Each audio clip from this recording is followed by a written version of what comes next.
Hello and welcome to the Unsafe Space retreat. I'm kidding. This is not the retreat. Let's start over.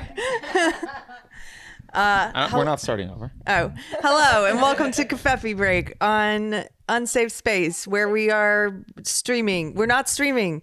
This is gonna be airing on our Clips channel because we're currently banned from our regular channel for 2 weeks. So if you're watching this, you're watching on the Clips channel, unless you're watching it after those 2 weeks and we've uploaded it onto the Or you're watching it on Odyssey, which is where you should be watching it. Oh.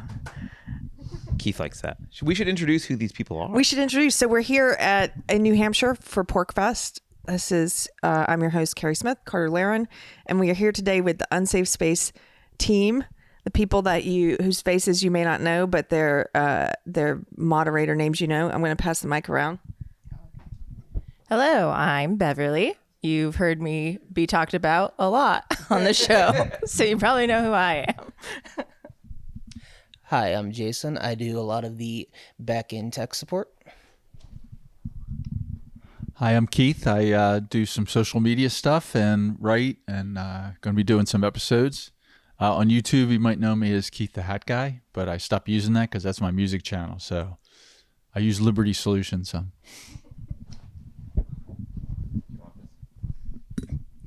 Well, yeah, we just thought since everybody was here, we would do a video together and we could talk about PorcFest. But more importantly, last night over family dinner, I found out that almost none of these guys except Jason have seen the Karen trailer. So if you guys haven't seen it, why don't we just watch that together? Because I think that would be a lot of fun. It's a movie. It would be better if I didn't tell. It would be better if I didn't tell you that. Actually, just watch this and tell me what you think of it. Okay. Yeah, we'll put it up here so everyone can see. We're gonna get everybody's reactions to it, right?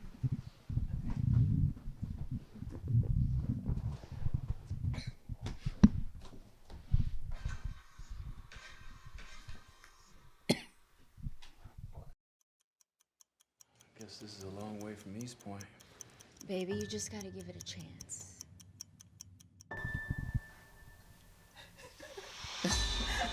It already has the music. They're black. Do you mind keeping it down? If you don't comply, I'll tell the manager.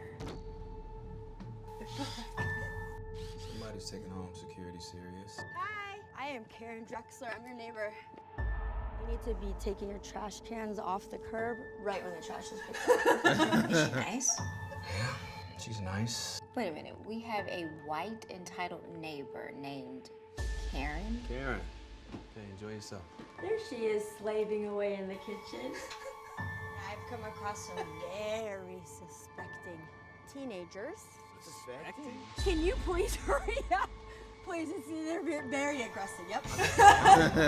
ID. Leave us alone. We didn't do anything. How the heck did you end up moving to this neighborhood? Next thing you know, we have criminals. You take care of him, and I will take care of her. Would you mind stepping out of the car? My office has uncovered some disturbing information on her and her brother. She doesn't like black people. We have a search warrant. Well, I'm black. I know, she doesn't like you either. What did I do? You can't tell me, huh? We are living next door to a racist. You went in her house? You wouldn't want your wife to know our little secret, right? There's not standard police procedure back there. What do we have here? We got a hammer. Everything looks like nails. You people are very angry. Shut your mouth, boy. Bad things happen to people that don't comply. I like the last line. Bad things happen to people that don't comply, but I feel like it should be about masks. Yes, exactly. And there's a gun. 5 years ago, I would have seriously considered that just some parody trailer. Yeah, I don't even know what it was. that's the thing is that. So when I first saw that, I didn't know what I was watching, and I thought I was watching a parody. Yeah, I would have thought so too. Yeah, it's fine. I was laughing like, and I saw people on Twitter afterwards who were saying the same, because that's a real movie. That's a real movie that's coming out. What is it, on Netflix? Is it really coming out? Yes. And It's a fake trailer. no, it's real. And the people on Twitter were right. I think they were correct in saying this is funnier than anything SNL has done in years. This trailer. Here, yeah. I don't know why I have the mic. It is a low bar. I know it seems like I always have stuff to say, but I don't. I will say something about it. I don't. That's also just not what a Karen is. Yes. That's just like some non-existent racist white lady, which I'm sure there are some, but Karens are the ladies screaming about your masks at you. Yes. Okay, so here's what the movie would, if it were true to life. This is, you're thinking exactly. If it were true to life, Karen, that white lady that lived next to them, would be a wokey white. Right. And she would be racist, but she would be wokey racist. And she'd be trying to make them her friends. Yes! So she had black friends. Yes! She would be uncomfortably trying to force friendship on them, like coming over all the time. Yeah. She would be bragging about how she runs an ally group for white allies on Facebook called Courageous Conversations, where she centers BIPOC voices and like decenters whiteness. Black people would be like, can you leave us alone? And, like, yes! Because it's naturally creepy. Yeah. Yes. And then when they show that really funny part where they show, oh my gosh, she's got hand soap with the Confederate flag on it. And I was like, no, her hand soap would have one of those "In this house we believe" signs on it. It would say Black Lives Matter right there on the hand soap. Or just like a picture of a black person printed on it. Too. Yes. Yes. And at Christmas time, she would invite them over for a really awkward Kwanzaa party, and she would be dressed in kente cloth. and she would be forcing her kids to be friends with the black kids across the street. Yes. It would not be. She would be upset if they weren't. She would be upset if they weren't natural friends. Right. Like she would be. It would not be this sort of that. That was also one of the funniest parts of movies where the little girl's like, she doesn't like black people, and the woman's like, well, I'm black, and she doesn't like you. And the thing is, they want us to believe that there's like tons of these kind of people running around, but there's not. We don't live in the 1950s and the 1940s anymore. Like, this is not the world we live in, but they want to bring it back. They want it to be like this. They're working on making this a reality. But in the meantime, you can't help but laugh because it's so absurd. It's just absurd. Like, it's not, I don't know. Anybody else? So I was confused. I was trying to watch it and trying to figure it out. It was funny. But I think at the end, I kind of thought at first I was thinking they forgot to check what a Karen was before making a movie called Karen, because I wasn't Karen. But then I started thinking maybe it's actually a movie made by Karens called Karen. Like a Karen wrote it. Karen wrote the movie? A Karen wrote the movie, and they're trying to redefine Karen. Yeah, they're definitely trying to redefine Karen. I just find it fascinating that like a movie like that, you know how credits are in movies. There's probably thousands of people involved in making a movie because it's decent production value. It's not great, but decent production value. I recognize that actress. I don't know where from, but so like, you know, they had to pay their actors, and clearly they had some cinematography and camera people and editing. So it's a real movie. Think about the number of people that signed off on this going like, this is a good idea, guys. This is a great movie and totally realistic. When you go to Hollywood, you can present that, and I'm like, oh yeah, we'll put $5 million into that. Yeah, I don't understand the pitch for that movie. Yeah. So originally, just to clarify something, Karen did originate as this kind of woman. Just so you know, like Karen originated with authoritarian, busybody types. Often there were these cases where, remember the white woman in the park who called the police on the people who were grilling without a permit. So that and that the Karen was sort of evolved as this authoritarian busybody type. Right. But over time, most of the Karens that we culturally have experienced or run into in the past year have been authoritarian busybody types about masks and mask violations, and they're more authoritarians on the left, enforcing these rigid ideas of social interactions and of what's appropriate, and trying to control others and so others' actions. And so I think you're right. I think they're missing the mark on, you know, there's a much more prevalent type of Karen right now, and there's a much more, take Karen out of it, just if you're going to do a white racist, there's a lot of white people falling into racism lately, and it's on the left. It's critical race theory racism. It's social justice racism. It's that kind of, I must treat you differently because you're black. It's that oh my gosh, there's that woman. Her name is Karen. She runs that social justice kind of group. Her name really is Karen. She's a white woman. The one I've talked about her before. She's the one who has people in her group. It's mostly other white women, and they come in there and they post things like, I'm just like wringing their hands, like, I just don't know what I'm doing wrong. I can't make any friends with black women. I'm trying. And it's like, oh my gosh, you're so creepy. Like, stop. Like, no wonder they don't want to be friends. Nobody wants to be friends with you. Because when you see, you're not like looking at a person as an individual and saying, hey, I'd like to get to know that person. You're honing in and you're just skipping over all the white people in the room. Black woman, be my friend. Like, it's so creepy.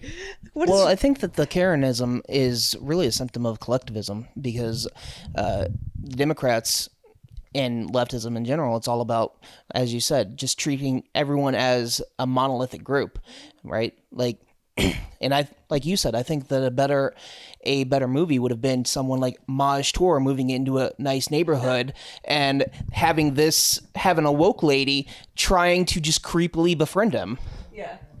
She's bringing over casseroles all the time. So this wasn't supposed to be funny. It's unintentional. Yeah, like many of the things the left does, it's unintentionally hilarious. Yeah. It reminds me of Todd and I have a friend who, when he was out in Chicago, and she was saying how they had someone bought the house next door, and she's like, I hope they're not white. That's what's more common. It's like that guy I told you about, and they're very white. Yeah, he's like this white guy who told me this white guy came. He was talking to me about moving to Texas from California, and moving to Austin. He said, but you know, they're both are just too white. You know what I mean? This is a white guy talking about places being too white to a white person. It's just amazing. It's just hilarious. It's like you would never say that about, like, you would never be like, it's just too black, you know? Like, I just can't like, just too Filipino. Yeah. And so I'm like, if you reverse that though, and I'm glad I wasn't there because I was like, well, that would make me feel really uncomfortable to just kind of be like, do you think of me as that though too? Am I just like objectified? By, yeah, like, that's the only reason you're part of the team. Yeah. I just want to clarify. Oh, right. I know. Yeah.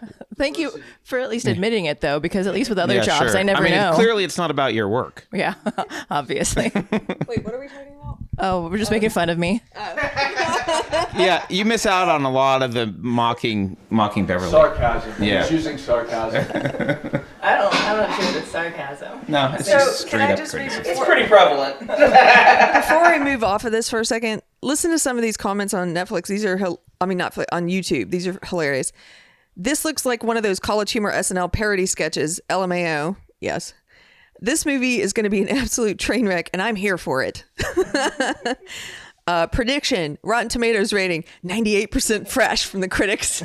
Yes, it'll be 1% from the audience and 98% from the critics. That'll be the rating. This low key looks like something a bunch of college film students would make as a joke. And then I'll just read one more. This is proof that Hollywood thinks their viewers are dumb. It reminds me of, I don't watch a lot of horror movies, but what was the parody horror movies that they did? That there was a whole series. Was it? Yeah. You mean the recent ones? It wasn't Scream. Was it Scream? Scary movie. Yeah, it reminded me of that kind of like we're pretending that this is like a real foreboding thing that could really happen, but it's so ridiculous. But we've got the music to really cue the emotions. It's just the other thing is I get that Karen's maybe even started out with some racism. Like maybe that was part of the Karen thing, and maybe it still can be or is, but it's not synonymous with racism. This is just a movie about a woman from 1860 who's been teleported in time to now and happens to live across the street from a pretty normal couple that no one else would really bother to care about is black or white or whatever other color they are. Yeah, that'd actually be pretty cool.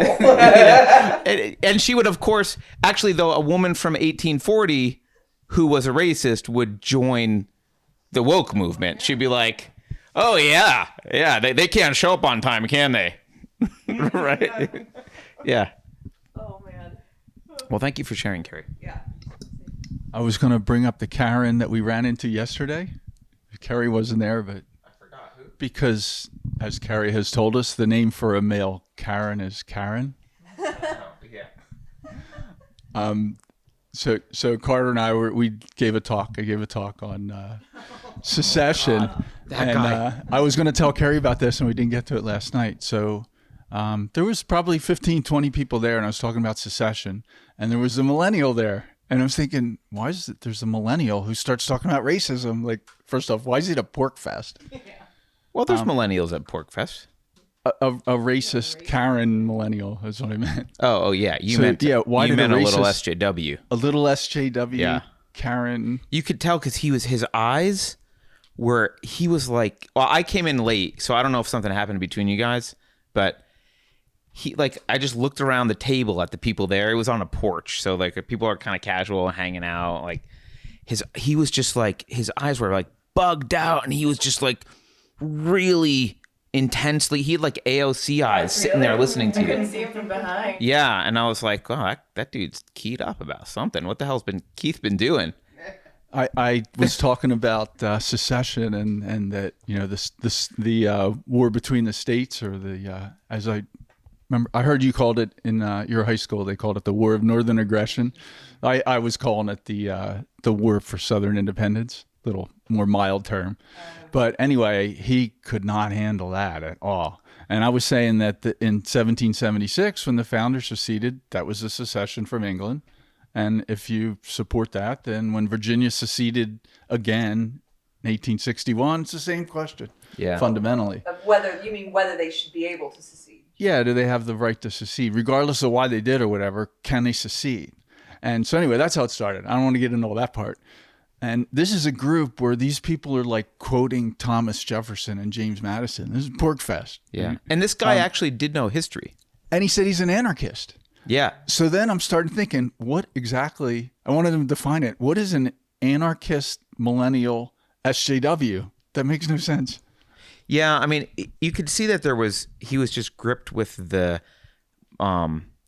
there's a prime directive for a lot of the millennial or SJWs generally. Yeah, and the prime directive is it must be about race. It must be about race. It must be about, I mean, that's the CRT. You've talked about this, right? It's like you don't look for if racism occurred, you look for how it occurred, right? So he was incapable of having you say anything remotely defensive of the Confederacy in any way. It was like, but slavery. Yeah, it's like, but it's yeah, the and zombie we're all like, approach. yes, we all agree the slavery was bad. Or is bad. It still exists today. Everybody agrees slavery is bad. Right. So no one was, but he was like, but you're saying something nice about the Confederacy, or not even nice necessarily, just like they have a right to do blah, blah, blah, but slavery.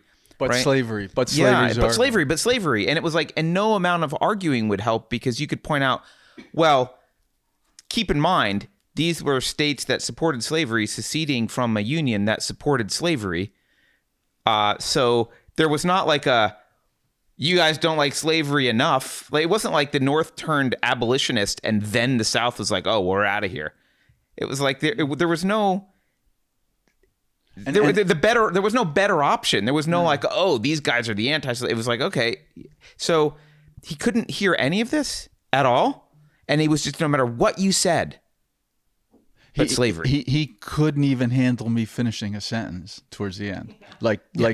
And I let him talk and talk. I let him have his reign. He made his whole point, and I just patiently waited. And then when I tried to counter it, like soon as I started to say something that I thought was true, like I was saying, well, here's what Abraham Lincoln said. Do you believe what he said? Well, I disagree with that. Like, well, that's what Abraham Lincoln said. Then I read a quote from Tom Woods, like a pretty good, you know, he's an American history professor. He's a historian. He's a show. He's good. He was there. He says, well, I disagree with Tom Woods. And I said, well, if you disagree with Tom Woods and Abraham Lincoln and Thomas Jefferson, I don't really know how to argue with you. Like, you're not really arguing with me. Yeah, just to be clear, you're not doing like argument from authority. He was disagreeing with Lincoln about Lincoln's views on slavery. And it was like, all right, well, like Lincoln didn't really think what he said. I don't know. Yeah, it was going. like, well, I know he said those things, but I don't believe him about himself. And in the end, like, all right, towards the end, it was, and somebody asked me that left like in the middle of that. They came up to me after and said, "Did you guys get into fisticuffs?" I'm like, no, it didn't go there. He ended up leaving. I was disappointed that like he ended up. We finally got past like, okay, let's put the racism slavery issue aside because that's not what we're here to talk about. We're here to talk about secession generally, and whether you can legally or morally or whatever. And once slavery was put aside and the topic became purely about what it was supposed to be about, he got up and left. He didn't want to talk about that. Yeah, he only wanted to talk about racism. Yeah. He did the zombie thing. He was like, racism. Yeah. And that was the only subject. Yeah. And literally everyone there was like, yes, we all hate slavery. So it was a Karen. So we've been there for a week. I've been there since last Sunday. There's 2,500 people there. He's the only Karen that I ran into at PorcFest. Like, I don't think that's there was some common dysfunction, but there was no other Karens. Yeah. I think that when it comes to the Confederacy, the leftists have a real tough time trying to separate the bad act that was slavery with the moral act of being independent. And what they don't seem to understand, or what they gloss over and just forget about, is that the states that succeeded, they didn't do so aggressively. They saw that Abraham Lincoln got elected on November 3rd of whatever year it was. I don't remember. But then they peacefully yeeted themselves out. And it was about, it was 11 states, I think, in the intervening 6 months before Abraham Lincoln invaded the southern states. And that's why in the South it's called the War of Northern Aggression. Now, you can disagree with their reason for succeeding, but they did do so peacefully, and they just can't grok that. They can't understand that it is possible to disagree with people on peaceful terms. Yeah, Keith, one of my favorite points that Keith makes about secession generally is like, secession is not war. Those are two separate things. You secede, and in many times throughout history, nothing happens after that. There's no one decides to bomb you or shoot you, or like, that's the end. You seceded, the peaceful separation occurred, it's over. And when we talk about American history, a lot of people conflate secession with, well, that's war. And it's like, no, secession happened. Then the North didn't like it. The example, and the example I've used before, and I think somebody brought up there, but secession is the same as a marriage. Like if one person decides to leave a marriage, it's generally the contract is dissolved. Like the husband doesn't have the right to shoot the wife to keep her in the marriage. Some divorces are peaceful. I'm sorry. I feel like there's like personal information being. Oh no! Some divorces are peaceful. It is worth noting that my divorce was peaceful. I mean, not every divorce. Like you're, I'm just agreeing with you that it's you. They don't all result into acrimonious one person trying to punish the other person and start a war with them. They don't all become Betty Broderick.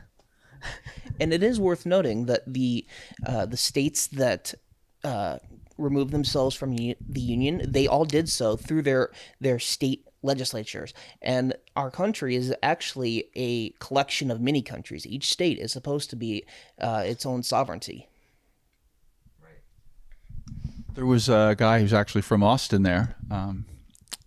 He was part of the Texas Secession movement. So what do you think of that? And we'll I think we'll I put know. you in touch with I him. was just messaging with him, I think, or he someone. wanted to meet you. He posted on the PorcFest chat today that he wanted to meet you, and I said you were coming in today. I think I know which guy you're talking about, maybe.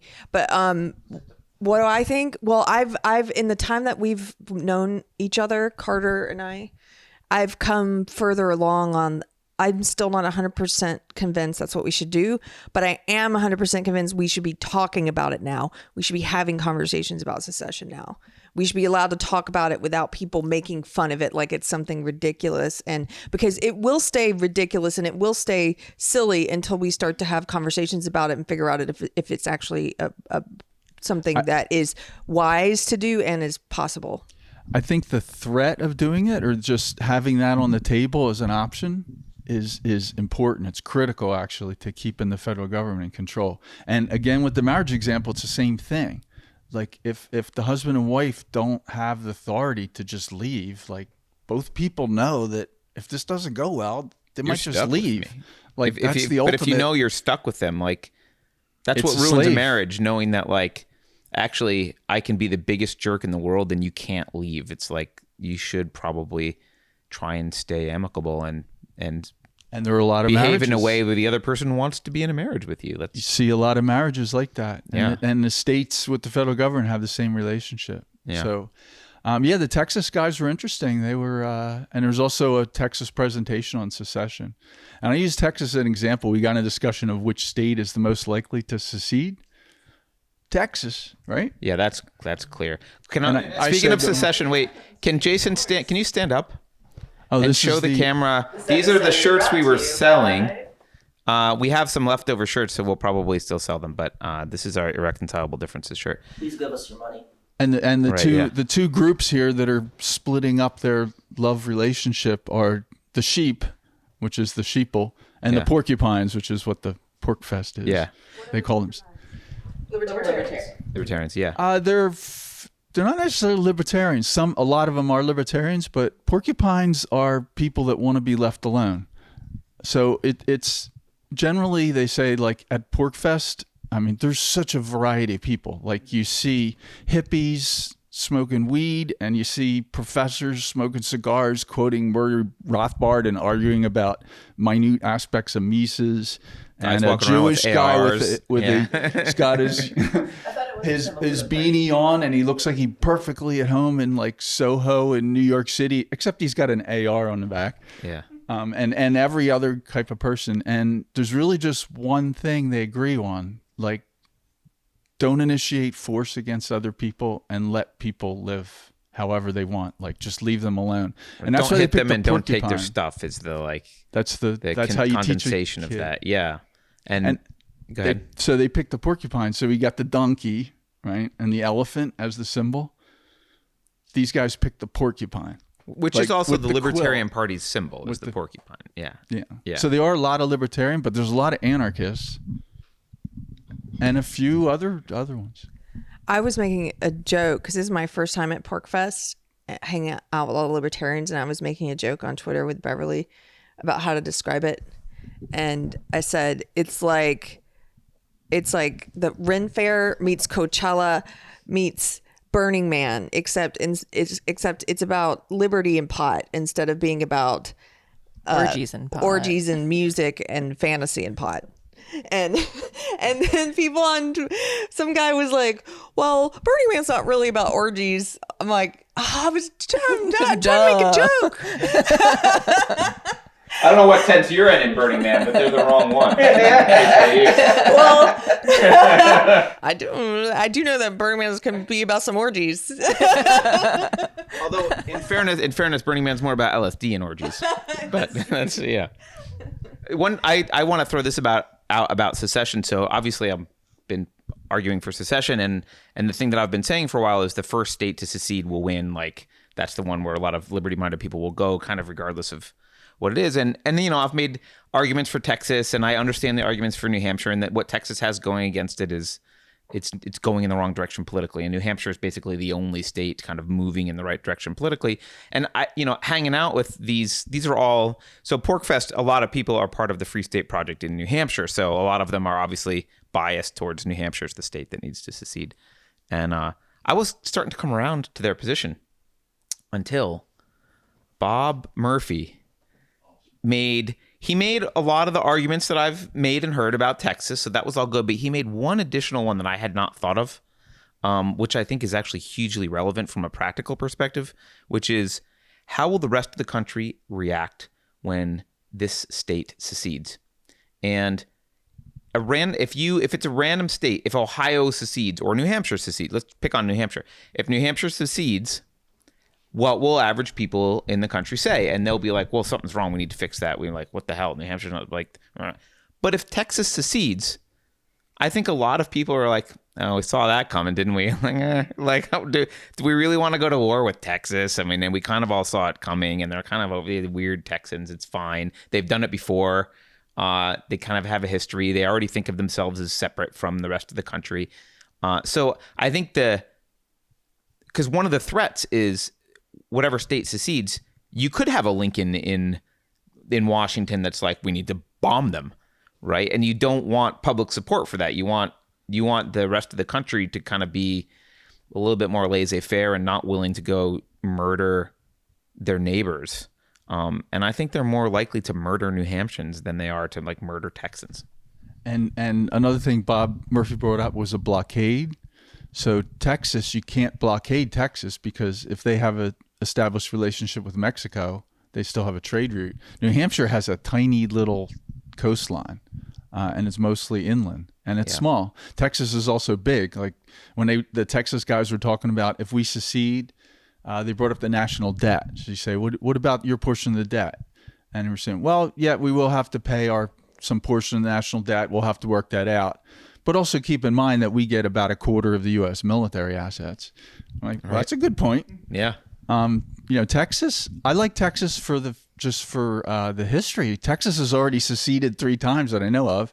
They seceded, so they have a lot of practice at this. And Texans Texas know how to just do it. has, it never made sense to me when you guys were first telling me about the Free State Project, why New Hampshire was selected, just because this is just a gut or intuition thing. It's surrounded by all these other blue states, and it's relatively small in size. Give me 1 second. I'll let you. But it's small in size, and like Texas already feels like its own country. And there's this attitude around Texas where when I first moved there, because I'm from the South, I'm from South Carolina, which we always made jokes. Our state was the most likely to secede because I think we were the first to secede right during the Civil War. Were we? I think there's several seceded at the same time, but South Carolina was in that first group. It was I don't know the sort of a dates. joke also because we were not the most likely to succeed in terms of education test scores. I think we were at the bottom all the time, but to succeed instead of secede. But anyway, so I'm from South Carolina, but when I moved to Texas doesn't consider itself part of the South.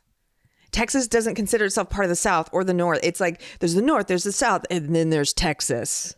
It's a separate thing already. People don't, and even the conservatives there, and the Republicans I've met in Texas, for the most part, they have a different flavor about them. They're more libertarian than the conservative Republicans I knew in South Carolina. They're more of a libertarian kind of Somebody said when a Texan's in Europe traveling, they say, where are you from? They say, Texas. Yes. I'm a Texan. Bob Murphy brought up that, or maybe it was a guy yesterday, but somebody brought up that in Texas, in the schools, the kids learn a Pledge of Allegiance to the Texas flag. Yes. That's interesting. I never heard of that. I grew up in New Jersey. Like, we didn't pledge allegiance. I forget what the New Jersey flag. Pledge allegiance to the mob in New Jersey, I'm pretty sure. And there's no such thing as a New Jerseyan. Isn't that interesting? Yeah. Like, there's definitely a Texan. Like, everybody knows what Texan is. I live in Florida. There's a Floridian. There's no such thing as a New Jerseyan. No one says that. Right. Bob Murphy was saying that California and Texas are the 2 states where when people travel abroad, that's how they identify themselves generally, right? Anecdotally, about 10 years ago, I was in Texas for a few months on some business, and I remember thinking that every commercial on TV mentioned Texas. It was weird, man.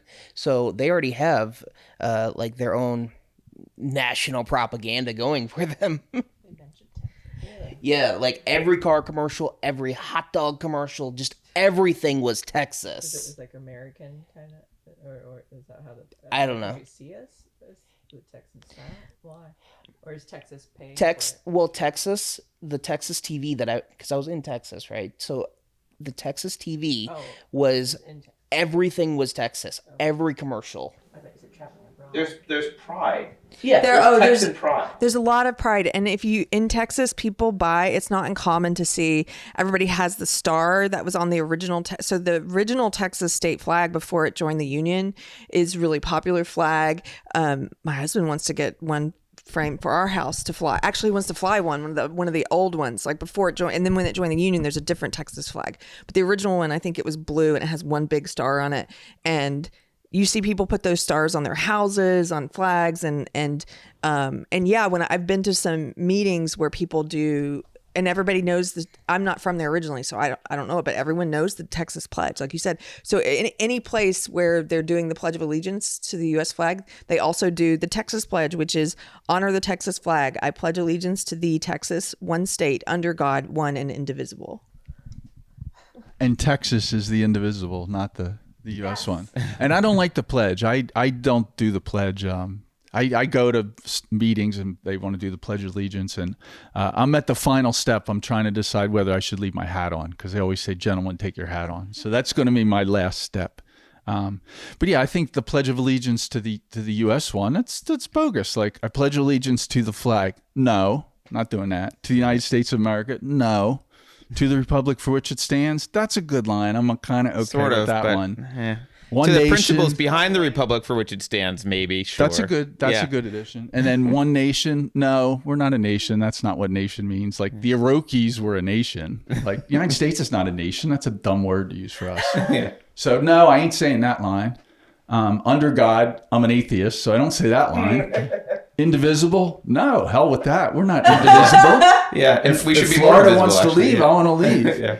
Indivisible, with liberty and justice for all. So I used to only say that line. I would just say, I would stand there, take my hat off, and everybody da da da da da, and I'd say, with liberty and justice for all. I pledge allegiance to liberty and justice for all. Yeah, yeah, that works. I stopped doing that now. I think next time I'm gonna take my hat off.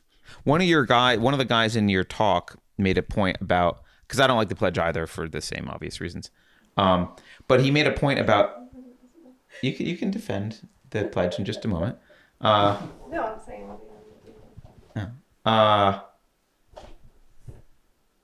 Sorry. Continue. What's going on? I feel like something's happening over here. All right, Whisper. What he said was, like, it's good to have the kids to have the Texas pledge side by side with the U.S. pledge undermines the authority of the U.S. pledge and teaches them that these pledges are not all-encompassing and unilateral. It's not like you've just pledged allegiance to this. Like, we're having you pledge allegiance to a lot of things, so don't take it too seriously, right? The other thing, I think it was the same guy who said, I had never heard this before, but he said, in Texas, it is appropriate to fly the Texas flag at the same height as the U.S. flag. So when they fly the two flags in front of a state building, they're both at the same height. And I asked the guy, why isn't the Texas flag above the U.S. flag? I wanted to get a Florida flag for our place. I said, I want to get a Florida flag and a U.S. flag. I want to get a big Florida flag and a little tiny U.S. flag, and put the Florida flag on top and a little tiny U.S. flag underneath. And Renata, she's like, "No, don't do that on our place." She doesn't want the drama. She doesn't want she doesn't want me standing out in front of our home debating flag etiquette with the neighbors, which I do understand. So. Yeah. I want to, and I said I would explain why I think New Hampshire was selected, because I was in the Free State Project before they had a state. I voted for Wyoming. I mean, I was young. I almost bought property here way back. But I think it's because the one of the main arguments that we're talking about for Texas, like there's a lot of these logistical arguments, and that's all fine. Although New Hampshire people would say, well, we have a deep sea port and we have a tiny border with Canada, so like those kind of go away. But I think there are a bunch. I don't want to say like stereotypical libertarian kind of thing, but like they tend to be more right-brained engineering types, and the numbers in New Hampshire are very easy to manipulate. It's very small districts and like lots of representatives, and so if you want to change the politics, it's very easy to have people come here, get elected in their little district, and like start making a political impact. Then that the population was small enough that you could do something with a decent amount with only 20,000 people or whatever their goal was, and there was this numbers game they were trying to play, and I don't think that they thought about it from a cultural perspective as much as they should have, which is not really how an engineer is going to necessarily think about it. Right. But it is actually super important to think about it that way. Yeah, you could never go take over Texas because there's too many freaking people, but you don't need to take over Texas. Like, Texas is already down with secession in their blood. You just need to motivate them to secede. And I don't think they see I think they were playing kind of a very analytical numbers game without really looking at the human element of like, how open is the population here to what we want to do? Are we usurping their values and replacing with something else? Or are we just kind of underlying their values and reminding them what their values are to kind of awaken them to take the action that we want? So 10,000 people moving to Texas might do the same thing as 10,000 people in New Hampshire. Even though New Hampshire, the population is 1.5 million. And Keri, when they considered states, they considered like Idaho was the other Wyoming, one. Idaho. Wyoming. It came down to Wyoming and New Hampshire as the final. They only considered small states because they originally started out with 5,000 people. And so they considered a small state because they thought 5,000 people could influence it. And with 1 million, maybe 5,000 can. Back to the 3% thing. Right. Texas is like 30 million, somewhere around there. So, but I think you're right. I think it's what happens when you focus on political rather than cultural action. And so they were very focused on the politics of it and taking over the political apparatus. And I think if you start focusing on culture, you start asking the question of like cultural compatibility. And then New England looks kind of like shouldn't be on your radar for cultural compatibility generally. Like there's, especially in New Hampshire now, there's a lot, but we're kind of in a bubble also because we've been hanging out with. What if you should do like a 1 minute thing of what the Free State Project is for people that don't know. So, okay, I'll do it since you already handed your mic to Keri. It was a project. I don't know when it started. You know more about the history dates, but I don't remember. It was at least 15 years ago when I was involved, maybe longer. I remember you saying when you came here. But anyway, it was an idea that they kind of give up on voting better people in D.C. And I agree on that. I've been voting since 78. It hasn't done anything. I shouldn't have bothered. And I was voting in New Jersey, which doesn't help, but mostly. Except for 7 years in Maryland, and D.C., which is actually worse. Anyway, the Free State Project was a bunch of people that said, we're just going to try to fix one state. And we're going to have people sign up. When we get to 5,000 people, we're going to move there. We're going to pledge to move. And that's when they really kicked off. Then they had a vote. They picked a state, and they purposely picked a small state. And New Hampshire does have some freedom things. It does have a culture of freedom, especially in the northern part. It does have some resources. The southern area around Boston has a big tech hub, so it's not a totally woods culture, but it's freedom. Like that, it takes a little getting used to all the people walking around open carry, but like PorcFest, all kind of people walking around open carry. Like they say, the security is us here. Like there's no need to call the cops or have cops. They don't want the cops in there. Yeah. They don't want the health department in there. Like some people are selling all kinds of food and actually all kinds of things. They don't want anybody from the government in there. The organizers of PorcFest advise that you just put out of the country in your auto answer. Like PorcFest is not considered inside the United States. Yeah. But New Hampshire's pretty good culture of freedom. Leave me alone. We stopped at the grocery store on our first day in, and I live in Florida. 2 million people have concealed carry permits, so there's guns. But we're just like standing at a grocery store, and two guys are in, behind a truck, like they just finished their shopping, and the one guy's got a big 45 in his back pocket, and people are just walking in and out, like they got that culture. Income taxes they're good on that. So New Hampshire has a bunch of things going for it, but I think small was the big reason. Yeah, but it doesn't have is the culture of separateness from America, right? It doesn't have the Texan like we're different. And even the New Hampshire people recognize that Texas is more likely to be first. Yeah, the New Hampshire exit people say that. Yeah, and they do have great gun laws. Though there's constitutional carry here now, and it looks like the libertarians that moved here or the Free State Project people that moved here have made progress. So I just want to say that PorcFest was a blast, and it was everything that last year's Chaz wished it was. Yes, it was. So Texas, I'd like to get back to Texas for a second. Here's something that you're flying out today. I know. So there's a piece that Thomas St. Thomas wrote for Unsafe Space. Medium account. Okay. How do you say that word? Xerxes. I've never seen that movie about Xerxes. It's called Biden and Xerxes Just Don't Get It. And in it, he's talking about how President Biden just recently said that Americans, I guess, don't need guns because the government can bomb our asses. Like when he said we don't need. It was kind of somebody on Twitter pointed out this is actually a roundabout way of making a really good case for the Second Amendment, because you just said that our own government could take us out if it wants to.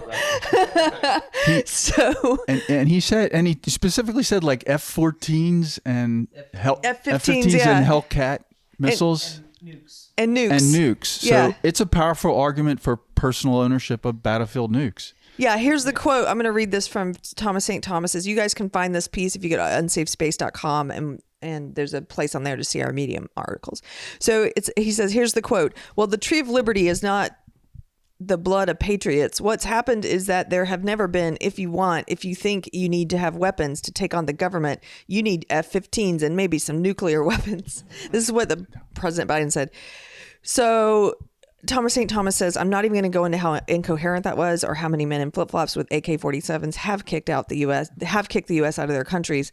I couldn't help but think of the Greco-Persian War and the folly of Xerxes. This is the war that involved the famous battle. That's the most Thomas St. Thomas message, by the way. What? I couldn't help but think of Xerxes. Of course you couldn't, Thomas. Okay. But most of us could not, we could have helped think about that. Yeah. So he's talking about the movie 300, which I haven't seen. I know it's kind of old now, but I still haven't seen that movie. I need to watch it. So he's talking about the Greeks and the Persians fighting, and how the Persians and Xerxes, they just couldn't comprehend the Greeks. They couldn't comprehend that the Greeks had something worth fighting for, that numbers and doing the math and the idea that they may not have the numbers to win just wouldn't occur to them and wouldn't deter them. And so he says there's even an incident where Persian forces capture Greek spies and they bring them to Xerxes for execution. To their surprise, he demands that they're let go. He believes that when they take the news of the size of their forces back to the Greek commanders, that the Greeks will bend the knee and not bother fighting. Again, he's wrong. And so he's talking about men having something to fight for. And he goes, all throughout history, Xerxes and the Persian commanders are repeatedly shocked at what Greeks will do for a principle, as opposed to the Persian forces driven by the lash at their backs. Because the Persian forces, a lot of them were slaves who were being forced to fight. So he says they had no concept of what free men will do to retain the freedom that they've tasted. That's what President Biden and many others who've used this type of argument still today do not understand. And then he has a quote, "Good grief, Maradonius, what kind of men did you lead us here to fight, who compete not for money, but for excellence alone?" A Persian commander, this was a Persian commander upon hearing that the Olympic Games champions in Greece were not paid when they won. So he's talking about this sort of, I just love this idea of like men who have something to fight for. And he says, last part I'll read, he says, there are people in this world, more per capita in the United States, that have tasted this liberty, and they have it now sewn up deeply in their souls directly from the intellectual history of these same Greeks. The choice to fight for the maintenance of that inalienable human right is not based on winning, but based on something that these detractors do not possess: principle. People who operate from principles do not simply do what is instantly pragmatic. They do what is right, not just in the moment, but what is right across time and transcends something as fleeting as their own lives. There is a type of faith born out of the empirical review of history that serving those principles will work out better for all, even if we do not see that benefit in the moment. And I'm reading this because there's this famous letter that William B. Travis wrote at the Alamo. Do you guys know that letter? No. This is the spirit of Texas. What he's talking about in the veins of America, it's deeply in the veins, I think, of Texans. This letter, he's writing this from the Alamo where they were so outnumbered, and he sends it out and he says, to the people of Texas and all Americans. And that's a separate group. Yes, to the people of Texas and all Americans in the world, fellow citizens and compatriots, I am besieged by 1,000 or more of the Mexicans under Santa Anna. I have sustained a continual bombardment and cannonade for 24 hours and have not lost a man. The enemy has demanded a surrender at discretion. Otherwise, the garrison are to be put to the sword if the fort is taken. I have answered the demand with a cannon shot, and our flag still waves proudly from the walls. I shall never surrender nor retreat. Then I call on you in the name of liberty, of patriotism, and of everything dear to the American character to come to our aid with all dispatch. The enemy is receiving reinforcements daily and will no doubt increase to 3,000 or 4,000 in 4 or 5 days. If this call is neglected, I am determined to sustain myself as long as possible and die like a soldier who never forgets what is due to his own honor and that of his country. Victory or death. William Barrett Travis. And then he goes, P.S. The Lord is on our side. When the enemy appeared in sight, we had not 3 bushels of corn, but we have since found in deserted houses 80 or 90 bushels, and got into the walls 20 or 30 head of beeves. Travis. But So that letter gives attitude. me chills. That's the attitude of a Texan. Yeah, And and I the- would argue the- that's actually the attitude of the founding fathers. It's That's exactly the American attitude. Biden probably doesn't know or doesn't remember, but in 1775 through 81, during the American War for Independence, it was a bunch of farmers with like muskets and Kentucky long rifles, and they kicked butt on the biggest army in the world. Like the English Navy was the biggest force in the world, the Army. They were well trained, well equipped, and they kicked them out. And he's also wrong. There's so many other examples. All he has to do is look around. Like he's the one that's abandoning Afghanistan and Iraq. Like, does he remember the U.S. Army tried to run that place for 20 years and they eventually gave up to the Taliban? A bunch of guys with AK-47s. Vietnam. The only risk though here, so this is, it's not about how many guns we have, and it's not about it's not about that kind of stuff. It's about whether or not we have the attitude of those Texans or the Afghanis or the North Vietnamese who were like, we're not leaving. We're not stopping. We're not leaving. We might die. There's nothing we're going to do. And granted, I don't want to I'm not trying to compare the Taliban to the guys in the Alamo, except that they were fighting for something bigger than themselves that was a principle that they believed in. And yes, their principle is abhorrent and wrong, but that's what kept them going. That's what sustains you.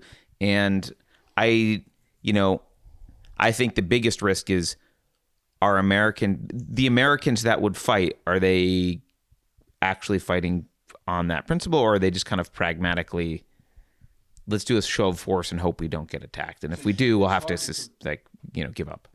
Well, America was founded on the very concept of BTFO. And I think that if you have a government that is actively threatening you, as we've seen time and time again recently, throughout, even while Trump was still in office, there were still some Democrat strongholds that were actively cracking down on gun rights and things like that. You need to buy guns and ammo to constitutionally protect you and your loved ones. And if you're confused as to if you need more, then you need to buy more. Yeah, I mean, again, to me, it's like doesn't necessarily come down to that. It's like I had this conversation with Karen Ann Harlos, and she was saying, like, the way that America. So a lot of times we used to say, like, oh, people will fight, they won't let them take the guns, right? There's plenty of people who won't let you take their guns. And she said, I thought that. And then 2020 happened. And, we let them take our oxygen.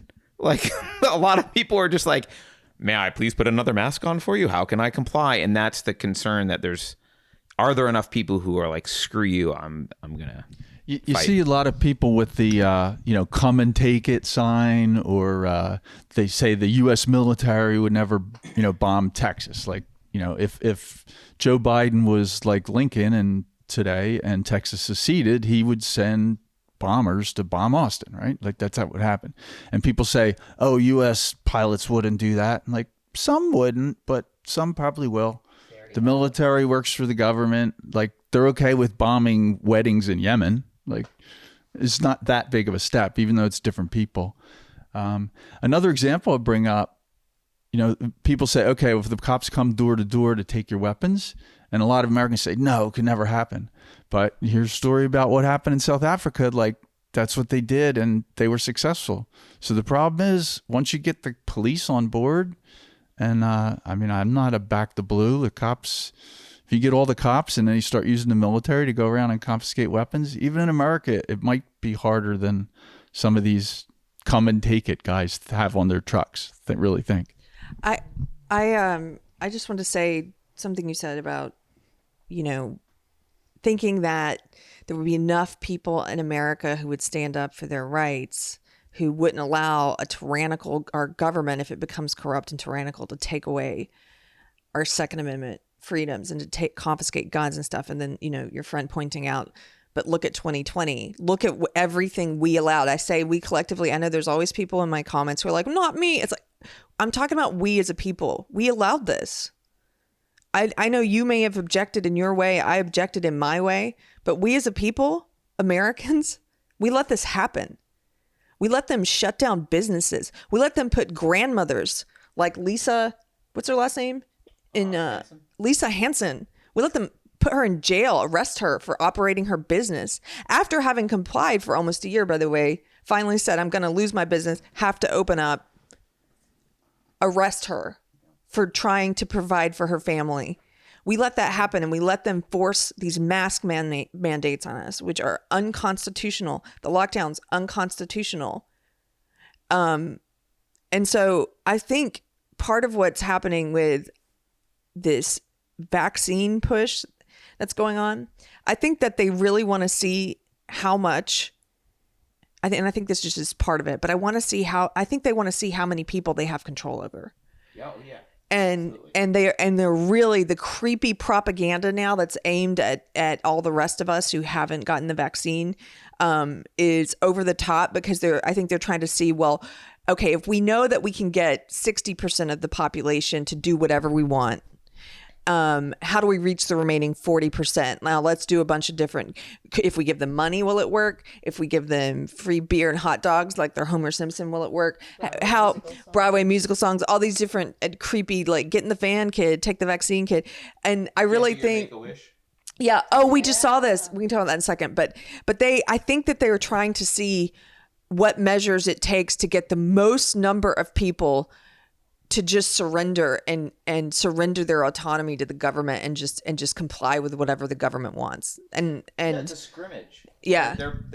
They're preparing for when we need to do this for something more important. What works? What tactics work? Like, oh, this tactic did work. This tactic didn't work. This works with this demographic. This works with that demographic. Like, and they know they're not going to get rid of all of them, but they can minimize the number of resistors, and that's what they're trying to figure out. These vaccine perks are medical discrimination. Now, it's a positive discrimination for those who are getting the actual vaccine, but it's still a discrimination. And one of the most depraved things that we've seen that we have seen come out of it is the preying on addiction to ensure indoctrination, such as offering beers and lotteries and weed. These are things that are not signs that people want to help you. I might, if Carter asked me to come help him move for a beer, I might accept, right? But if my government's saying, hey, do this and I'll get you a beer, that is wrong. And I think that people need to stand up to that. Yeah. But I totally agree with you.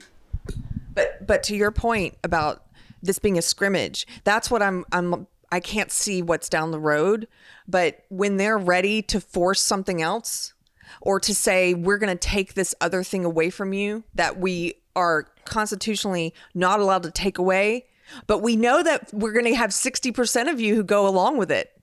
And we know that if we do these other things that we might be able to get this percentage of you, the hesitant ones, and this percent, like this is all just, they're getting data. They're learning what it takes to get people to comply and to be farm animals, like you talked about. Yeah. Take the vaccine or not, I don't care. None of us here care. We do care about the mandates. Yeah, of course. And by the way, as a side note, I was very impressed when, was it Dave Smith? Someone said how many people here are not taking the vaccine. He said he's not getting it. And it was a packed place. I thought it would be like maybe half the people would raise their hand. Almost everyone raised their hand. Almost everyone. Yeah. Wow. They're not getting Hundreds vaccine. and hundreds and Yeah. hundreds. So if we're all dead in 2 weeks, you'll Yeah. know. They're like, no way. I want to come back to something you said though, because like, yes, it is our fault. Yeah. Right? I'm not, I don't actually feel blame for it because I have been fighting for it for 20 years or whatever. But it is our fault. You can blame me. But yeah, I blame it's mostly Beverly's fault. But I want to, every time there have been people and they sound crazy when they say this, and I'm sometimes one of those people, when they make these statements like, this is the direction we're going. And everyone kind of says, oh, pshaw, that's not right in front of my face, so I can't see it. And that sounds hyperbolic. And you can make comments like, I don't know where we're going. Well, boxcars. Well, that's a little bit crazy. Will it actually be boxcars? I don't know. But the problem is not that we let them it is a problem that we let them tell us about mask mandates, but we should have been listening decades ago when people were telling us that the government should raise our children. That Alex Jones tip jar is really full. What? That Alex Jones was right tip jar is really full right now. Yeah, and it hasn't been just him, and it predates probably before we were born, people were saying that, right? And no one listened because it was convenient to have the government take over schools, and we let this happen. And the problem is the consequences to really, really horrific decisions are often not even felt by that generation. Yeah. They are felt generations later. Yeah. And so the guy who's standing up in 1900 saying, this progressivism sucks and it's going in a really bad direction, we shouldn't do it. Everyone's like, oh, pshaw, you're an idiot. It's hyperbolic, blah, blah, blah. They vote in Woodrow Wilson. Like things start to happen and then they're dead by the time our mask mandates are kicking in and we're all walking around like we're, the bad guys in a video game with our masks on like this. They're dead and gone. They probably died thinking, those idiots, they were always idiots. Nothing ever happened. It was fine. And it's because the consequences are way too long term. And unless we start thinking about what this does 100 years from now, we're going to continue making really, really bad decisions over and over and over again. How many times can we get you to say pshaw? Can you do it like really? Pshaw. Do it like really, really aggressively now. If that was aggressive. No, that wasn't that aggressive. wasn't even, no. Oh, sorry. This is thinking about the unknown and what this is going to do for future generations. This is that question they don't like us asking that we should have been asking from the very beginning. And I'm just now starting to see the legacy media start to turn on this. They didn't let us ask this for over a year. And now they're starting to be like, I wonder if there's a negative psychological impact to forcing masks on children and everyone. Like, I wonder what it does to little kids to see human beings wearing masks everywhere they go in public. And we weren't allowed to ask that question. And Orange Man bed. Yeah, we're not allowed to ask until after they've already been subjected to it. And now the media is like, oh, wow, it looks like there might be some bad psychological effects for kids to lock down the whole country and take them out of school and make them think that they have to be afraid of their fellow man. Yeah, and the solution will be, hey, the government did this. You weren't allowed to ask questions. Now, in retrospect, hey, looks like maybe there's some problems. I bet the government can help fix these problems, right, Keri? Yeah. Yes. I have one other quick just anecdote. I know I'm hogging the mic but oh my goodness. So I just talked to someone. A couple of you heard this. I don't think you heard this. I just talked to someone in my life who I haven't talked to in a while. This in the past few days, and this person is so in the cathedral echo chamber, and oh my gosh, how do I say this? Okay, so she was saying to me, when pointing out that the Washington Post, for example, that we can't trust the media, for example, and she's like, but I use critical thinking skills, and I only watch the unbiased news like the BBC and NPR and CNN, and I'm like, oh, okay. I realize like we're coming at this from such different angles. If you think those are, I don't even know where can we start, right? So I was pointing out something about bias. I'm like, you really think that these legacy media sites are unbiased, these corporate sites are unbiased? And I'm like, look at the Washington Post. Like the Washington Post is going back and secretly editing headlines from over 15 months ago so that they can hide the fact that they were part of the smear campaign that was trying to tell us that the Wuhan origin lab story was a conspiracy theory. And now that they're admitting that it's very likely it came from the Wuhan lab, now they're going back and they're trying to edit headlines like Winston Smith in 1984 so that we don't see that they were pushing the idea that it was a conspiracy theory. And do you know what she said? She said, well, that's what we all thought back then, was that it was a conspiracy. That's what we all thought. And I was like, no. That's what you thought, because that you were watching the legacy media and that's what they told you to think. And furthermore, do you believe the government thought that? Do you believe the media thought that? Well, yeah, the government's here to help us.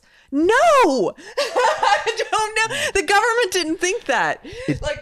It's not somebody that's thinking, because somebody that's thinking when the virus first came out would say, well, this is interesting. This virus originated in Wuhan. And in Wuhan, there's a virology lab and there's a research program funded by the U.S. government partially that is doing gain-of-function research on viruses from bats, coronaviruses on bats, to make them more effective in humans, more contagious to humans. Now, that's interesting. Like you say, you believe in coincidences. Like, that's kind of funny. The world's a pretty big place. Yeah. How come the one place in the world where they're working on coronaviruses from bats to make them more effective in humans is in Wuhan, China? And oh no, it came from a bat that flew. Oh, and by the way, the bats live 300 miles away in these caves, and the bat flew and infected somebody in a wet market. Like, a thinking person would say, that's interesting. We should ask the question. Yeah. Yeah. That was one thing that Jon Stewart got right recently, if anyone saw that. He was on Stephen Colbert and he basically said the same thing. And he was like, here we are. It's this Wuhan Virology Institute with, gain-of-function coronavirus research. And the narrative is, well, like a bat bit this one animal and then the other animal came to the wet market and then it had licked another animal and then got in the burger and that's probably how it happened, right? I was like, really? That's the most plausible. We're not allowed to look at the fucking lab named the Virology Institute doing the Yeah, that's the conspiracy theory. Right. Yeah, you're the crazy one. Yeah. We all believe this thing. It reminds me of just like, well, we're all racist, right? So we all are white supremacists. So it's just kind of the projecting of like, okay, well, I don't want to feel bad because I'm an idiot, so I'm just going to say that we all are doing this. Yeah. Well, one thing that I mentioned before that you showed me, or maybe I saw it last night and you showed me again this morning, the Make-A-Wish Foundation. So they talk about how they care about kids. Now they're pretending to care about the just a reminder. Keri just said they were pretending to care about the psychology of children, right? Like, oh, what if the masks are okay? So here's what the Make-A-Wish Foundation is now saying: if a child or anyone in their sphere involved in that child's life that would be part of this isn't vaccinated, they don't get their Make-A-Wish. So this is a child on a death. Like, imagine a little kid with leukemia, with a couple brothers maybe, and mom and dad and grandma, terminally ill. They're gonna die. Their wish is they want to go to Disney World or whatever it is. Whatever. Their wish is they want to go somewhere, and mom's not vaccinated, can't go. Or any other kids that would be part of their wish. Everybody, right. So Make-A-Wish, yeah. They say the kids must be fully vaccinated. Their entire family must be fully vaccinated. Any other kids who would be part of the wish have to be fully vaccinated. Otherwise, they can die without their wish. Yeah. Like, that's what Make-A-Wish Foundation saying. Fuck them. Yeah. That's Make-A-Wish Foundation is changing their slogan to fuck the kids. And we were talking about what that does to the mindset of the kids. I want to tell a little story I heard yesterday from somebody, Rebecca. So was a teacher in a school that did kindergarten through third grade, early elementary education, master's degree from Columbia. Good teacher. She left her school. But when Trump won, they had to bring in professional grief counselors to counsel kindergartners. No, they didn't. So I started thinking, well, they did. They did. Good point, Carter. I'm really sorry to use that word. But what did the school or the parents or who, like, how do you get kindergarten through third graders to want counseling? Or maybe they didn't need any. Maybe the counselors were the ones who were making them scared of Trump. So we were homeschooling my daughter and we sent her to a private school like this past year as a test, because see if she wanted to go to a school. And she was entering 6th grade. And one of the very first things they did in the first week of six, I think it was like English class or something, they had to write an essay about the worst day of their lives, I think. And one of the kids, it was the day Trump got elected. That was the worst day of his life. And she was like, what's wrong with these people? She's like, is this what school's like? I'm like, yeah. Kids shouldn't be involved in politics. I don't think that they should ever be at like political events. And even for people like I personally enjoyed the antics of Trump and I liked his rallies, but I don't think that kids should be at those rallies. I don't think they should be at Democrat rallies. And I think that it's a really bad sign that so many people are involving their children at such a young age with heavy politics. I don't know if I agree that they shouldn't be at rallies, but I do agree that they shouldn't be involving them in weighty, especially parents who get emotional about politics. Like, why are you sharing that with your child? All these leftists who post stuff on Twitter about like, my 4-year-old cried today because blah, blah, blah. It's like, your kid wouldn't be doing that if it weren't for you. Who's putting that crap in their heads? The ones who are like, my daughter, came home and cried today and told me the patriarchy's evil. How does your 4-year-old know the word patriarchy? What is wrong with you? That's how you learn the alphabet. Patriarchy. P is for patriarchy. Well, violence tends to break out at political rallies more right. than any other place in modern America.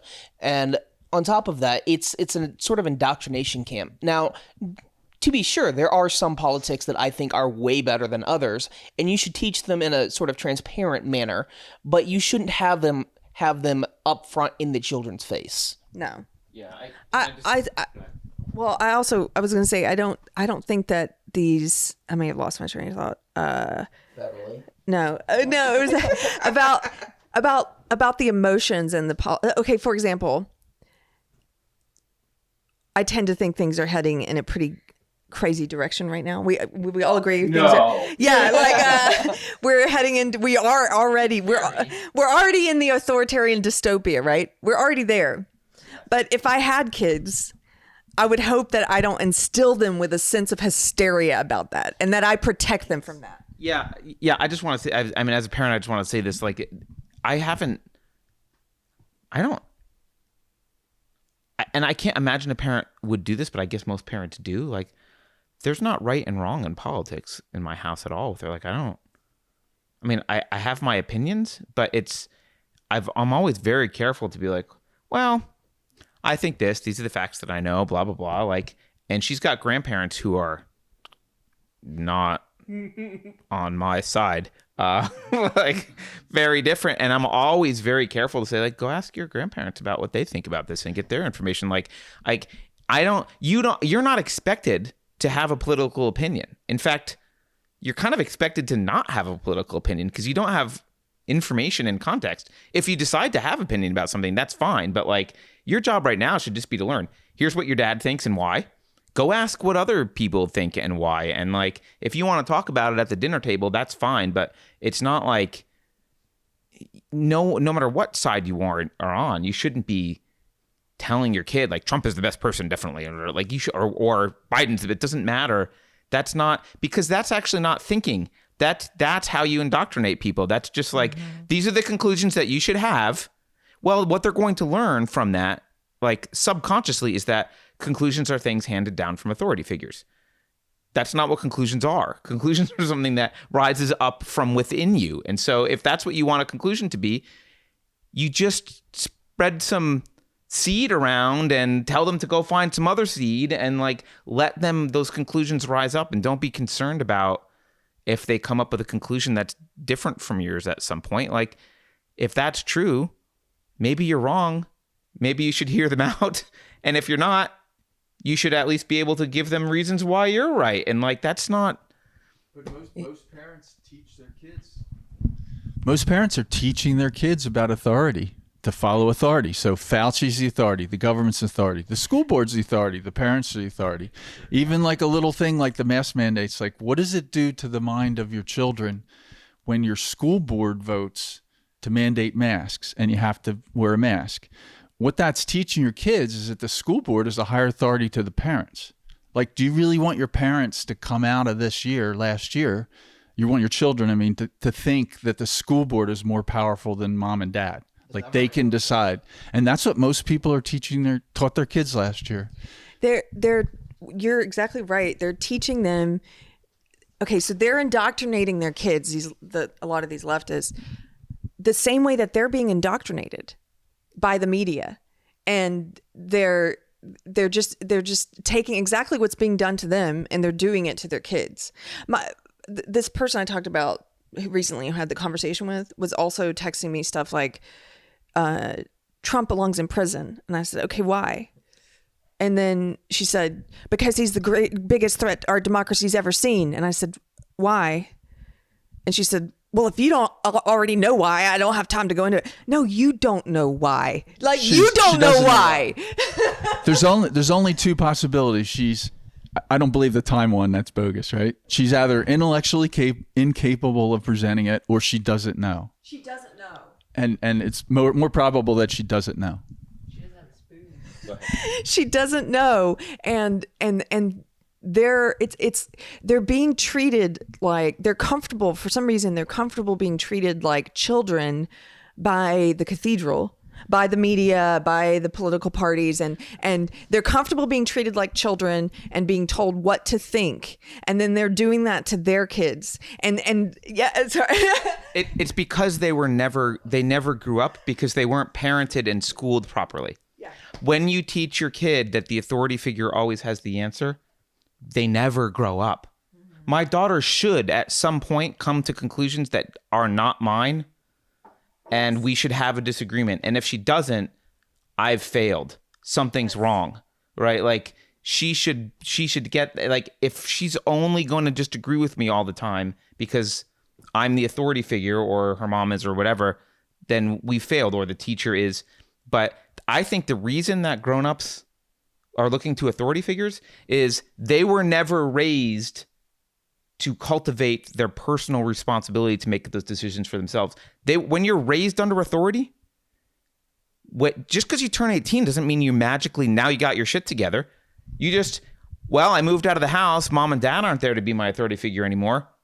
Is there another one that will step up? Yes. And it turns out, yeah, there's a lot of other authority figures who will step up. If that's how you want to live your life, you can do it. There's lots of people who want to tell you what to do. Lots of them. And it stays in its generation. So if you teach your kids that, it just keeps going and keeps going. It's hard to get out of that. And the mindset of somebody that reaches age 21 or 18, whatever, that always lived like that. Okay, the school board's important, the government's important, Fauci's important. Like, that's who you listen to. The example you brought up, I just think that woman probably doesn't even understand the question. Like, no, and you're exactly right. Hasn't grown up, and I'm not going to exclude myself from this. This was me until around 2016, and this woman is in her 40s, okay, and hasn't grown up. But I didn't start growing up until how old was it? Like 36 or something. It took me a long time.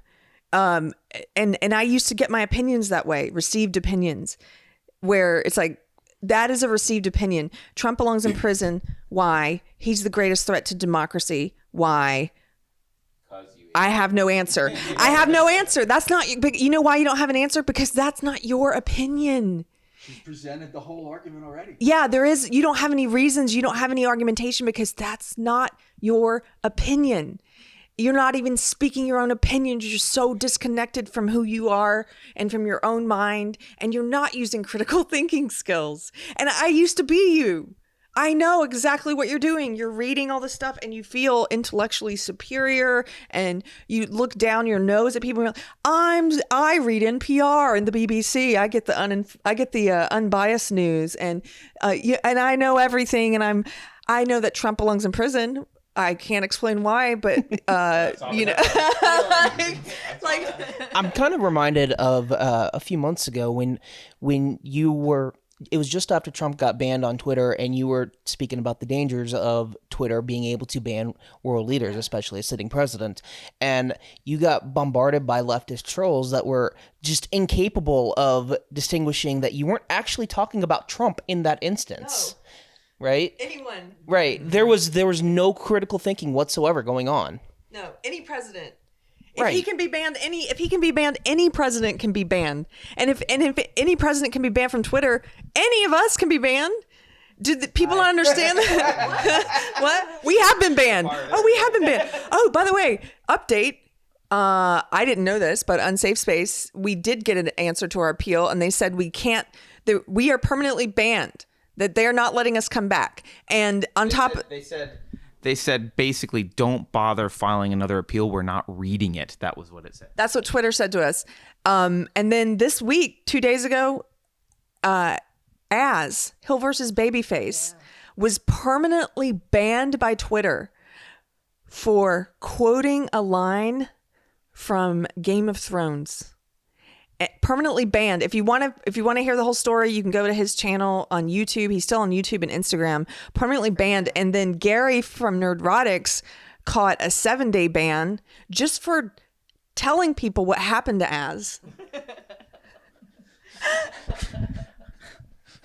We have to wrap up soon because we've got to get in our cars. But I want to make one more point about your about the authority figure thing. The other thing that happens. So you get these adults that want an authority to tell them, what's my opinion, right? Like what's the right thing. The other thing that happens is there's a certain percentage of the population who are psychopathic narcissists. And when they see that that's how society is run, when they see that that's the power structure, like that's the dynamic at play, it's an incentive. It's like a candy store. They're like, oh, there are positions in society where I can be the boss of everyone. That's that's my life goal. That's where I'm going. If you're in a society full of the Libertarian Conference, the Libertarian Conference, it's really weird because basically no one can really be the leader because no one listens to anyone else. Like everyone is just, I gave a talk and one of the guys at the end was like, so are you telling people to do blah, blah, blah? I'm like, what are you talking about? I wouldn't tell anyone to do anything. You do what you want to do. I'm just giving you some facts about some stuff. But the community of people operating on their own convictions, not looking for authority, does not cultivate narcissistic psychopaths who are trying to control you. But our society does. That's how you get. And the worst of the worst rise to the top because when there's a competition between narcissistic thugs, the biggest narcissist and the biggest thug wins. That's how you end up with Stalin and those kind of people in history because that's the dynamic set up. And so the worst guy wins. So can we go around I know we're close to the end. Can we just go around really quickly and say what your favorite thing about PorcFest was? Unless you have one more thing to do before that. I'll say one that's on the topic. It's kind of an encouraging good note. There's a lot of children. A lot of people bring their children to PorcFest. And just look in general, these kids look like they'll all be responsible kids because you notice how many young kids there were walking around by themselves or with a couple other kids. I look at that and I think in a regular family campground, no way. And all these people walking around with guns and hippies smoking weed and people arguing. And yet there's a whole bunch of 6-year-olds off by themselves. And one thing I noticed, I said something to her, but we're coming down, there's these little lanes between all the campgrounds. And I come down and there's this little girl, she must, 3, 4. And she's walking down. So I come to a stop thinking, be careful with 3-year-old, the school bus stop thing.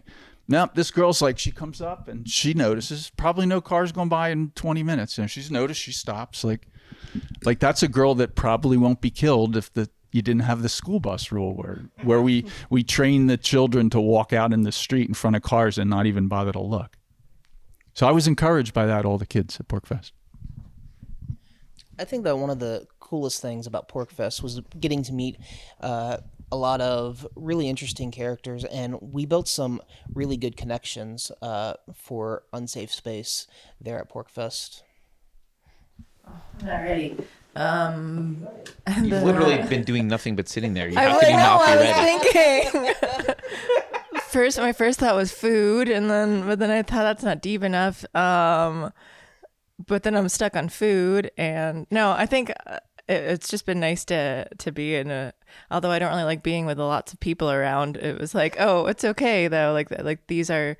It's different than being in Chicago when you're surrounded by our friends are all socialists. So then it was different here. I'm oh yeah, we're just in the middle of a lot of wrong thinkers. But I guess it's not specific to PorcFest, but it's just been really nice to hang out with the Unsafe Space team in real life too, though. And despite Carter telling me to shut up and F off and stuff many times, maybe more because of that actually. So, and anything else that you've been saying too, but we won't get into that. Yeah, let's just send that complaint to HR. Do you want to go last? It seems like you wanted to go last. I thought Oh, we okay. were going to go boom. Me too, Never but then mind. you handed me the mic. So I thought you had a plan. I really enjoyed that they brought together it brings together all different kinds of people, like you pointed out to me several times. I love that when there's just everybody's marching to the beat of their own drum and we're trying to corral them all into, it's like herding cats at a libertarian festival. You know, there's the guys with the open carry guys, and there's the bongo drums guys, and the pot guys, and the velvet pants guys, and you know, all the different types of people, which is cool. I really liked at the end of my lecture, at the end of my talk, meeting Lily for Liberty. You guys can find her on Facebook. It's with LILY, the number 4, Liberty. And she came up and asked a question after my talk, and she was in China's Red Guard, and she accurately, and there was another Chinese woman there who was talking to me afterwards. They both are saying, you know, we're looking at this and we're saying this is a cultural revolution. We know what this is. We've seen it before. This is just like the Chinese Cultural Revolution. And they're destroying the 4 olds, and they're trying to make it about race. They're using critical race theory. They're using social justice. But at the end of the day, they could use anything. That's just what happens to be working in the U.S. But this is a cultural revolution, and I think she's someone worth checking out and following. I haven't watched a lot of her videos yet, but I plan to. I thought she was really has the kind of experience and the kind of history that we need to be hearing from people like her right now. And her friend also was saying to me, "Can you explain to me the white progressives like in the Bay Area who, when I tell them they want to know what it was like in China, and I tell them as a Chinese woman, and then they want to write me off and not listen to me." Yeah. Like, I know I can't explain it actually, because they don't actually believe what they say when they say listen to elevate women of color's voices. They mean only if they agree with social justice ideology. Yeah. Anyway, follow Lily for Liberty.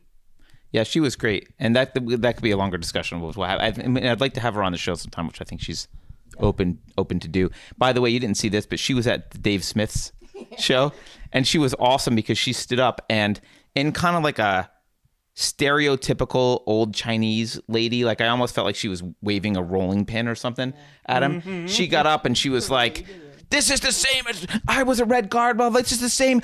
What are you doing? Stop this!" Like she was like, and Dave's like, "I'm doing my best." Or like she was like, then Dave said afterward too, he's like, "Will you be my dictator?" Yeah. She was great. She was great. She was one of my favorite things. But you touched on my favorite thing. My favorite thing was this is gonna sound so woke.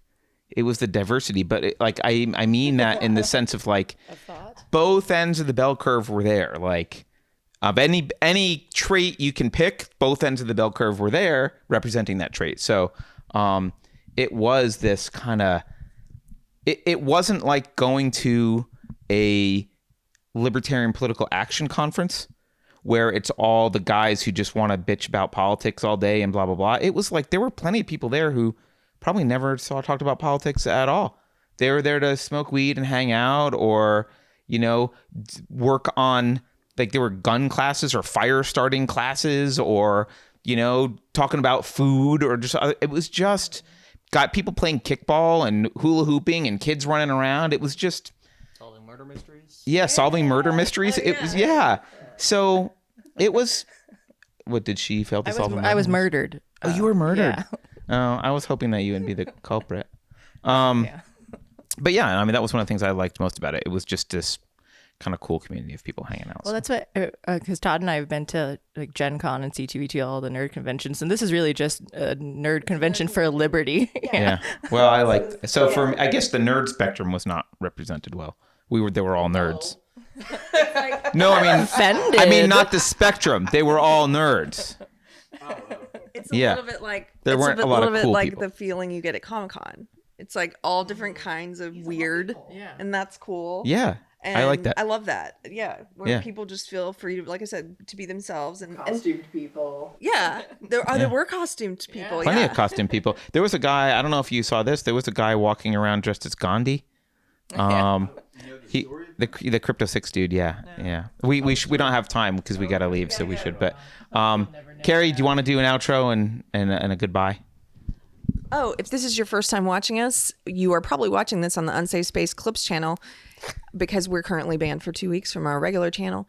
If you're not watching it on the Clips channel, if it's later and this is now on our regular channel, why don't you follow the Clips channel so that you are In case we get blocked. In Odyssey and BitChute. Are also on Odyssey and BitChute, and we have a locals that we're going to start using And just eventually. unsafespace.com. And you can also go to unsafespace.com Yeah. and you can find out how to support us. We have a donate page if you want to support us financially with lots of different options. We have a shop if you want to buy merchandise, like this t-shirt's going to be on sale soon. And we also have a book club, which is free to join and participate in. We're currently reading Catch 22. If you want to be part of book club, go to unsafespace.com and check out the book club page for more details. And extras content and stuff too. So we're gonna have more extras content of this. And we do. Yeah. We do actually have some extras content on the website that I keep not telling people Yeah. about. That's why I'm saying it now. Thank you, Beverly. Yeah. But there is a section if you are a subscriber, if you're a donator, you donate and monetarily support us.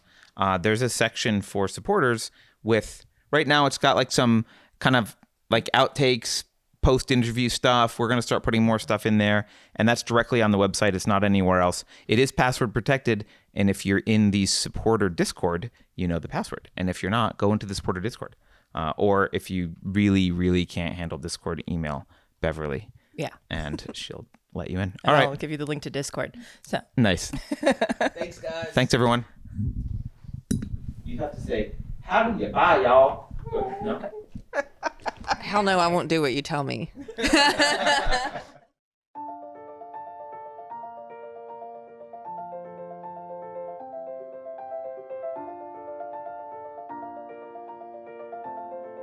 Thanks for watching.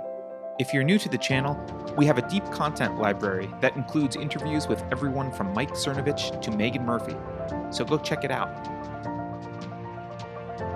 If you'd like to see more, please consider supporting the show by visiting unsafespace.com/donate. You can find us on all the major social media platforms. Well, mostly. And you can find a community of like-minded individuals on our Unsafe Space chat on Telegram. See you there.